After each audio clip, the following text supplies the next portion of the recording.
दोस्तों, मैं अलबेला सर आपके बीच में एक नए वीडियो के साथ में एक नई सटीक जानकारी के साथ में एक नई बहुत ही इम्पोर्टेंट जानकारी के साथ में मैं आपके बीच आपको नमस्कार करता हूं। दोस्तों, आज जो जानकारी है वो बहुत ही इम्पोर्टेंट जानकारी है और ये कोई एक चित्र नहीं है। ये जीवन के चित्र को बदल देगा, जीवन की जो कलाकृति है उसको बदल देगा। ये जो चित्र मैंने किसी स्कूल की दीवार से लिया है और वास्तव में यही प्रश्न अक्सर पूछे जाते हैं दोस्तों, और ये वास्तव में आपकी जीवन की कलाकृति को बदलने में महत्वपूर्ण साबित हो सकता है। एक प्रश्न जो बहुत बार रीट के अंदर पूछा जाता है, विभिन्न प्रकार की परीक्षाओं, प्रतियोगी परीक्षाओं के अंतर्गत जो शिक्षक भर्ती के लिए होती है उनके अंदर पूछा जाता है। वास्तव में ये कहीं न कहीं प्रश्न है वो वास्तव में सरकारी बिल्डिंगों के छपे हुए विज्ञापनों से उठाए जाते हैं और वो वास्तव में जीवन बदलने में साबित होते हैं। जो मात्र एक दीवार पर टंगा हुआ चित्र नहीं होते हैं, वो जीवन को कहीं ऊंचाइयों पर टांगने के काम आने वाली जानकारी साबित हो सकती है। दोस्तों, किस तरीके से एक नई जानकारी आपके बीच में मैं अलबेला सर लेकर के आया हूँ। दोस्तों, ये एक पोस्ट है जो राजस्थान प्रारंभिक शिक्षा परिषद, हाल ही में आपको पता हो तो जो नया अधिनियम लागू हुआ था उसमें राजस्थान प्रारंभिक शिक्षा परिषद व राजस्थान माध्यमिक शिक्षा परिषद को संयुक्त करके क्या बना दिया गया है, राजस्थान स्कूली शिक्षा परिषद का गठन कर दिया गया है, जो फिलहाल आपको जानकारी होगी, जिसका मुख्यालय भी कहाँ है, जयपुर में है दोस्तों। लेकिन आज मैं जिस टॉपिक पे बात करने जा रहा हूँ वो टॉपिक है CWSN,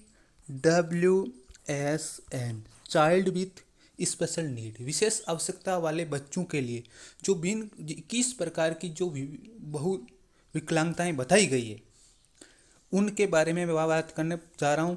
क्योंकि जो नया अधिनियम लागू हुआ है CWSN का 1995 के बाद में, वो 21 प्रकार की विकलांगताओं की बात करता है, 21 प्रकार की डिसेबिलिटीज़ की बात करता है।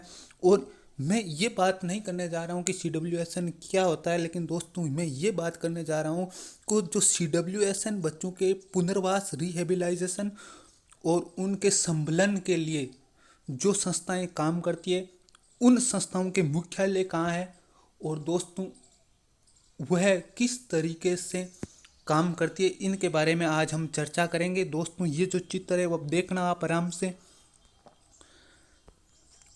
देखना। जो सबसे बड़ी संस्था है राज्य स्तर पर वो करती है निदेशालय विशेष योग्यजन, जयपुर में है, जिसका मुख्यालय कहाँ है। आपसे सीधा प्रश्न पूछा जा सकता है कि निदेशालय विशेष योग्यजन या स्पेशल जो चाइल्ड होते हैं उनका निदेशालय कहाँ है, तो आपका उत्तर होगा जयपुर में। दोस्तों, दूसरी बात ये इम्पोर्टेंट रूप से ध्यान रखना है कि भारत की जो सर्वोच्च संस्था है जो विकलांग बच्चों के लिए, जो विशेष योग्यजन बच्चों के लिए, जो दिव्यांगजन बच्चों के लिए काम करती है, वो है भारतीय पुनर्वास परिषद।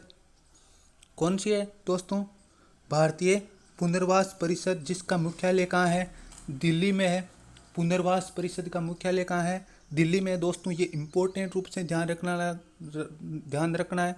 दोस्तों, इसके बाद में जो तीसरी संस्था है वो है राष्ट्रीय बहुविकलांगता संस्थान, कहाँ है, चेन्नई में है, जिसका प्राचीन नाम क्या था, मद्रास था। आपको पता हो तो चेन्नई कहाँ है, तमिलनाडु की राजधानी है। तो दोस्तों, ये बहुविकलांगता, मल्टी डिसेबिलिटीज़ का संस्थान है जो राष्ट्रीय स्तर का है, वो कहाँ है दोस्तों, चेन्नई में है। तीसरी जो संस्था है, जो चौथी संस्था है, वो राष्ट्रीय पुनर्वास एवं प्रशिक्षण संस्थान कटक, उड़ीसा में है। दोस्तों, इंपॉर्टेंट रूप से ध्यान रखना इसका भी कि राष्ट्रीय पुनर्वास एवं प्रशिक्षण संस्थान कटक, उड़ीसा में है। दोस्तों, पूछा जा सकता है क्योंकि ये जो समावेशी शिक्षा है उसमें CWSN बच्चों की बहुत अधिक बात की गई है वर्तमान कोर्सेज में, तो ये सीधा सीधा प्रश्न पूछा जा सकता है कि राष्ट्रीय पुनर्वास एवं प्रशिक्षण संस्थान का मुख्यालय कहाँ है दोस्तों, तो आपका उत्तर होगा कटक, उड़ीसा। सीधा टच करके आ जाना। राष्ट्रीय दृष्टि दिव्यांगजन सशक्तिकरण संस्थान देहरादून में, जो लोग क्या होते हैं, आई साइट से जो क्या होते हैं, डिसेबल होते हैं, उनके का राष्ट्रीय स्तर का सशक्तिकरण का संस्थान या उनके पुनर्बलन देने के लिए, उनको सम्मेलन देने के लिए जो राष्ट्रीय स्तर की संस्था काम करती है, दृष्टि दिव्यांगजन सशक्तिकरण संस्थान देहरादून में है। दोस्तों, देहरादून का है, उत्तराखंड की राजधानी है, जिसको उत्तरांचल भी कहते हैं। दोस्तों, जो अगली संस्था है वो राष्ट्रीय अस्थि दिव्यांगजन सशक्तिकरण, जो ऑर्थोलॉजिकल विकलांग होते हैं, जो हाथ पैरों से विकलांग होते हैं, जिनमें चलन निःशक्ता पाई जाती है दोस्तों, उनके सशक्तिकरण के लिए जो संस्थान है राष्ट्रीय स्तर का, वो कहाँ है? नई दिल्ली में है दोस्तों। दोस्तों जो अगली संस्थान है वो है मूक बधिर व श्रवण बाधित, जो हियरली इम्पेयर्ड लोग हैं उनके लिए अलियावरजंग राष्ट्रीय मूक एवं श्रवण विकलांगता दिव्यांगजन सशक्तिकरण संस्थान का है, मुंबई में, महाराष्ट्र में। दोस्तों जो अगली है, जो मेंटली डिसेबल्ड होते हैं, जो क्या करते हैं वास्तव में, जो अनेक प्रकार की जो उनके अंदर तंत्रिका कोशिकाओं में समन्वय के कारण से आती है मेंटल डिसेबिलिटी, जो समन्वय नहीं बैठ पाता है, इनके कारण से आती है। जो अगली संस्थान है वो राष्ट्रीय मानसिक दिव्यांगजन सशक्तिकरण संस्थान, जो कहाँ है? सिकंदराबाद दोस्तों किस राज्य में? हालांकि वो भी ध्यान कर लेना आप, सिकंदराबाद। तो दोस्तों आप क्या कर सकते हो, इन संस्थाओं के कार्यालयों के बारे में जानकारी लेकर के, इनके मुख्यालयों के बारे में जानकारी रख करके आप अच्छी तरीके से एग्ज़ाम को पास कर सकते हो दोस्तों। ये आप स्क्रीनशॉट ले सकते हो। अब जो इन संस्थाओं में से जो प्रश्न पूछा गया था 2017 रीट लेवल सेकंड में, उसके बारे में हम चर्चा करते हैं दोस्तों, क्योंकि अक्सर हमें जानकारी नहीं होती है, क्योंकि हमारे बच्चों को, क्योंकि हमें क्या करना है, समावेशी शिक्षा की ओर चल रहे हैं। पहले हमारी क्या थी? पृथक शिक्षा थी, फिर एकीकृत शिक्षा हुई, अब क्या चल रहे हैं हम? समावेशी शिक्षा की ओर चल रहे हैं। तो हमें कोई भी बच्चा नहीं छूटना चाहिए, सभी बच्चे साथ साथ चले, सभी बच्चे एक ही माहौल में सीखे, इस तरीके की धारणा है जो एनसीएफ 2005 में दी गई है। तो दोस्तों इस तरीके के प्रश्न पूछना जाना लाजमी है, और हमें उत्तर देना भी उतना ही लाजमी है, क्योंकि हम इस नई शिक्षा व्यवस्था में ढल रहे हैं। तो दोस्तों हमें ध्यान होना जरूरी है। तो मैं जो प्रश्न है उसकी ओर बढ़ रहा हूं दोस्तों आगे। ये प्रश्न पूछा गया था रीट 2017 में लेवल सेकंड में दोस्तों, निम्न में से कौन सी संस्था प्रशिक्षण नियमावली एवं कार्यक्रमों का विकलांगता पुनर्वास के क्षेत्र में क्रियान्वित करती है? तो ये जो सारी की सारी संस्थाएं थी वो पहले थी, वो किसके लिए काम कर रही है? विकलांगता पुनर्वास के लिए काम कर रही है, अर्थात विकलांगों को सशक्तिकरण के लिए काम कर रही है।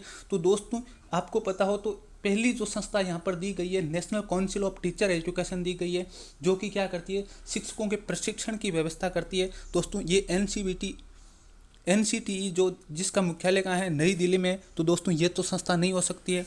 दोस्तों राष्ट्रीय शैक्षिक योजना एवं प्रशासन विश्वविद्यालय, जिसका मुख्यालय आपको पता हो तो ये क्या है? एक एनसीईआरटी की सहयोगी संस्था है, ये भी नहीं हो सकती है, क्योंकि ये प्रशिक्षणों के लिए काम करती है। राष्ट्रीय शैक्षणिक अनुसंधान एवं प्रशिक्षण परिषद, जो कहाँ है? नई दिल्ली में है। एनसीईआरटी, ये तो आपको पता हो तो पाठ्यक्रम निर्माण का काम करती है। तो दोस्तों इसके अंदर उत्तर कौन सा होगा? भारतीय पुनर्वास परिषद। आपसे पूछा जा सकता कि भारतीय पुनर्वास परिषद का मुख्यालय कहाँ है? तो नई दिल्ली। दोस्तों ये जानकारी आपके जीवन के लिए बहुत उपयोगी होगी, आपके परीक्षा उपयोगी होगी। मैं इसी आशा के साथ में मैं मेरे वीडियो को विराम देता हूं दोस्तों। इसी तरीके की नई जानकारियों के साथ में आपके बीच में उपस्थित होता रहूँगा। लेकिन दोस्तों ये प्रत्येक उस बंदे तक वीडियो पहुंचना चाहिए जो शिक्षक भर्ती के लिए तैयारी कर रहा है। दोस्तों इसी आशा के साथ में, हर्षोल्लास के साथ में मैं आपसे विदा लेता हूँ। अगली बार हम मिलेंगे नई जानकारी और नए वीडियो के साथ में, इसी चैनल पे मिलेंगे दोस्तों। जब तक के लिए आप सभी को धन्यवाद। वीडियो देखा आपने आराम से, इसलिए आपको बहुत बहुत धन्यवाद। अंत तक वीडियो ज़रूर देखें दोस्तों, क्योंकि टाइम भले ही ज़्यादा लगता हो, लेकिन दोस्तों ये जानकारी आपको बहुत ही उपयोगी साबित होगी। नमस्कार दोस्तों, पुनः आपका आभार।